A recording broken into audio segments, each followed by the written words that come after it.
Banking एक ऐसा sector है जहां और किसी सेक्टर के कंपैरिजन में बहुत ज़्यादा जॉब अपॉर्चुनिटीज़ हैं। ईयर में 3 to 4 टाइम्स आईबीपीएस व एसबीआई के अलावा बहुत से गवर्नमेंट व प्राइवेट बैंक्स अलग से जॉब नोटिफिकेशंस क्लर्क व पीओ में लेकर आते रहते हैं, जो बैंकिंग तैयारी करने के इच्छुक युवाओं उनके पेरेंट्स को भी काफ़ी आकर्षित करती है।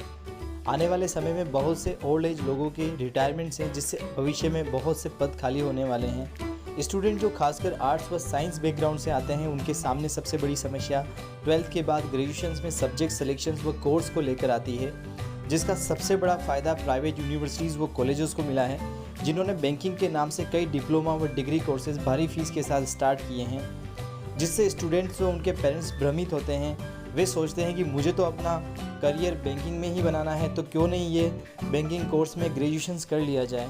जबकि स्टूडेंट ये बिल्कुल गलत है, क्योंकि आगे जाकर मान लेते हैं कि आपको अपना फील्ड टीचिंग या एसएससी या और कोई सेक्टर में जाने का हो गया, तो वहाँ पर इन कोर्स की वैधता ही ख़त्म हो जाएगी। तो मैं उन स्टूडेंट से कहना चाहता हूँ कि आईबीपीएस व एसबीआई का सिलेबस व मॉड्यूल बिल्कुल अलग है, जिसमें कोई एक पर्टिकुलर स्ट्रीम या सब्जेक्ट्स आपकी मदद नहीं कर सकता है। तो मैं आपको ये कहना चाहता हूँ कि आपको भी ग्रेजुएशंस अपने ही सब्जेक्ट्स में करनी चाहिए।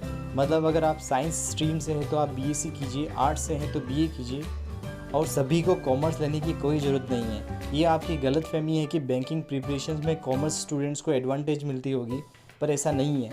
अगर आप आईबीपीएस में सिलेक्शंस के ट्रैक रिकॉर्ड को देखोगे तो पता लगेगा कि ज़्यादातर साइंस स्ट्रीम के लोग ये एग्ज़ाम को क्रैक कर रहे हैं। अब तो आर्ट्स वाले भी टॉप हो रहे हैं, क्योंकि आप चाहे आईबीपीएस क्लर्क या पीओ की तैयारी कर रहे हो तो आपको अलग स्ट्रेटजी बनाकर तैयारी करनी होगी। और आप इंग्लिश ग्रामर व मैथ्स रीजनिंग की इंपॉर्टेंस को नकार नहीं सकते हैं। अगर आपकी मैथ्स या इंग्लिश वीक भी है तो स्टूडेंट आप अपनी मेहनत व प्रैक्टिस से आप अच्छी तरीके से सीख सकते हैं, क्योंकि मैंने ऐसे कई सारे टीचर्स को इतना अच्छी तरीके से पढ़ाते हुए, बेसिक्स को समझाते हुए देखा है कि मैथ्स जैसे सब्जेक्ट जो आप स्कूल टाइम से इग्नोर करते हुए, उनसे भागते हुए आए हैं, जो आपके लिए आज भी मिस्ट्री बनी हुई है, वो आपको ये मिस्ट्री सुलझती हुई नज़र आएगी और आपको अच्छा समझ में भी आने लगेगा। तो ये डर मत रखिए, क्योंकि practice makes a man perfect वाली कहावत तो सुनी ही होगी। हाँ, और एक बात, अगर आप ग्रेजुएशंस बीए से कर रहे हैं तो आप अपने बीए सब्जेक्ट के अंदर इकोनॉमिक्स, इंग्लिश लिटरेचर जैसे सब्जेक्ट्स से बीए कर सकते हैं, जिससे कुछ हद तक आपकी बैंकिंग प्रिपरेशंस में भी मदद मिलेगी। और अगर आप साइंस पीसीएम के स्टूडेंट हैं तो आप मैथ्स विषय को लेकर तैयारी स्टार्ट कर सकते हैं, लेकिन आपको इसकी तैयारी अपने ग्रेजुएशंस के फर्स्ट ईयर या फर्स्ट सेमेस्टर से ही स्टार्ट करनी होगी।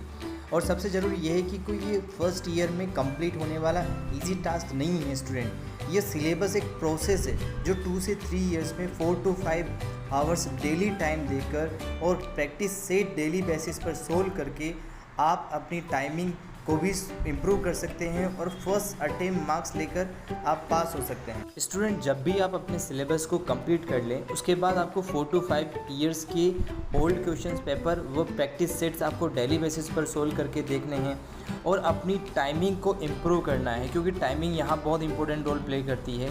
अगर आपकी टाइमिंग इम्प्रूव हो गई तो आप सारे क्वेश्चंस को सही समय पर सोल्व कर पाएंगे। स्टूडेंट्स, आपके अगर कोई भी क्वेश्चंस हो तो आप मुझे कमेंट बॉक्स में लिख सकते हैं, जिसका जवाब मैं जल्दी से देने की कोशिश करूँगा। और अगर आपको वीडियो पसंद आया तो आप अपने दोस्तों के साथ ज़रूर शेयर करें।